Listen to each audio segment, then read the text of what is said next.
கடலூர் மாவட்டத்தில் ஒரே வீட்டைச் சேர்ந்த பாட்டி, மகன், பேரன் ஆகிய 3 பேர் கொலை செய்யப்பட்ட நிலையில் 4 தனிப்படைகள் அமைக்கப்பட்டிருந்தன. இந்த 4 தனிப்படைகளும் தற்போது ஹைதராபாத்திற்கு விரைந்திருப்பதாக அண்மை செய்தியை நாம் பார்த்துக் கொண்டிருக்கிறோம். கடலூர் அருகே ஒரே குடும்பத்தைச் சேர்ந்த 3 பேர் கொலை செய்யப்பட்டு எரிக்கப்பட்ட சம்பவத்தில் டிஎஸ்பி ராஜாராமன் தலைமையில் 4 தனிப்படைகளானது அமைக்கப்பட்டிருக்கிறது. கொலைக்கான காரணம் குறித்து தனிப்படை போலீசார் தீவிர விசாரணை மேற்கொண்டு வரக்கூடிய சூழ்நிலையில் தற்பொழுது கொலை சம்பவம் தொடர்பாக தனிப்படை போலீசார் ஹைதராபாத்திற்கு விரைந்திருப்பதாக தகவல் வெளியாகியுள்ளது.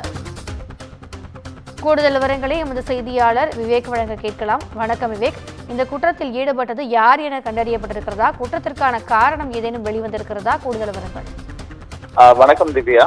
கடலூர் மாவட்டம் நெல்லிக்குப்பம் அருகே இருக்கக்கூடிய காராமணிக்குப்பம் பகுதியில் நேற்று ஒரே குடும்பத்தைச் சேர்ந்த 3 பேர் வெட்டி எரித்து கொடூரமாக கொலை செய்யப்பட்டனர். இந்த சம்பவம் தமிழகம் அளவில் பெரும் அதிர்ச்சி ஏற்படுத்தி அடுத்து தொடர்ந்து கடலூர் மாவட்ட காவல் கண்காணிப்பாளர் ராஜாராம் தலைமையில அவரது உத்தரவின் பேர்ல டிஎஸ்பி அதே போல உதவி ஆய்வாளர்கள் டெல்டா டீம் என 4 தனிப்படைகள் அமைக்கப்பட்டு தீவிர தேடுதல் வேட்டை நடத்தப்பட்டு வருவதாக ஏற்கனவே தகவல்கள் வெளியானது. இந்த தகவல்களின் அடிப்படையில தனிப்படைகள், அதாவது சுகந்தகுமார், வெட்டி எரித்து கொலை செய்யப்பட்ட சுகந்தகுமார், அவர் ஐடில தனியா ஹைதராபாத்ல பணிபுரிந்துட்டு இருக்க ஐடி ஊழியராக பணிபுரிந்து வராரு. இவர் அவர் வேலை பார்க்கும் இடத்துல என்ன மாதிரியான தகவல்கள் கிடைக்கப்பெறுகிறது என்பதற்காக ஒரு தனிப்படை அந்த பகுதிக்கு சென்று இது தொடர்பாக விசாரணை மேற்கொண்டு வருகின்றது. மேலும் பாத்தீங்கன்னா இந்த குற்ற சம்பவத்துல பல்வேறு போலீசார் விசாரணைகள் அடுத்தடுத்து தெரிய வருகிறது. என்ன காரணம் அப்படின்னு பாத்தீங்கன்னா, அந்த 3 பேர் கொலை செய்யப்பட்டு எரிக்கப்பட்ட வீட்டில இருந்து செல்போன்கள் கைப்பற்றப்பட்டது. அந்த செல்போன்கள்ல பாத்தீங்கன்னா இருந்த தகவல்கள் முழுமையாக அழிக்கப்பட்டுள்ளதாகவும் ஒரு தகவல்கள் கிடைக்கப்பட்டிருக்கு. ஏன்னா அந்த வீட்டில இருந்து செல்போன்கள் நேற்று கைப்பற்றப்பட்டது. அதனை தொடர்ந்து அதுல எந்த ஒரு தகவலுமே இல்லை. ஏன்னா அவர் சுகந்தகுமார் யாரிடம் பேசினார் அல்லது அவர் தாய் யாரிடம் இறுதியாக பேசினார் என்பது குறித்து எந்த ஆதாரமும் இருக்கக்கூடாது என்பதற்காக குற்றவாளிகள் இந்த செயலில் ஈடுபட்டனர் என்பது குறித்து போலீசார் விசாரணை மேற்கொண்டு வருகின்றனர்.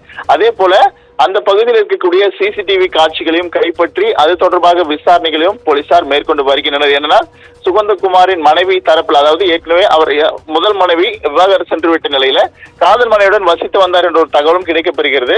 இதனை அடுத்து அந்த சம்பந்தமாகவும் ஏதாவது குற்ற சம்பவங்கள் நிகழ்ந்துள்ளதா என்பது குறித்தும் போலீசார் தொடர் விசாரணை மேற்கொண்டு வருகின்றனர்.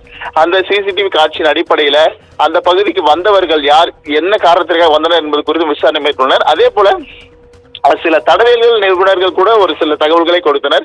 அந்த கொலை குற்றங்கள் நிகழ்ந்து, அதாவது வெள்ளிக்கிழமை இரவு இந்த கொலை குற்றம் நடந்திருக்கலாம். அதன் பின்பு அந்த கொலை குற்றவாளிகள் உடலை அழிப்பதற்காக எரித்து அந்த துணிகளை போட்டு எரித்து ஒரு 2 தினங்களுக்கு பின்பு மீண்டும் அந்த இடத்திற்கு இந்த செயலில் ஈடுபட்டலாம் என்ற ஒரு தகவலும் கிடைக்கப்பட்டதை அடுத்து தொடர்ந்து போலீசார் விசாரணை மேற்கொண்டு வருகின்றனர். மேலும் இந்த சம்பவம் தமிழகம் அளவில் பெரும் அதிர்ச்சி ஏற்படுத்திய அடுத்து போலீசார் இந்த வழக்கில் மிகவும் தீவிரமாக தொடர்ந்து விசாரணை மேற்கொண்டு வருகிறது. திவ்யா,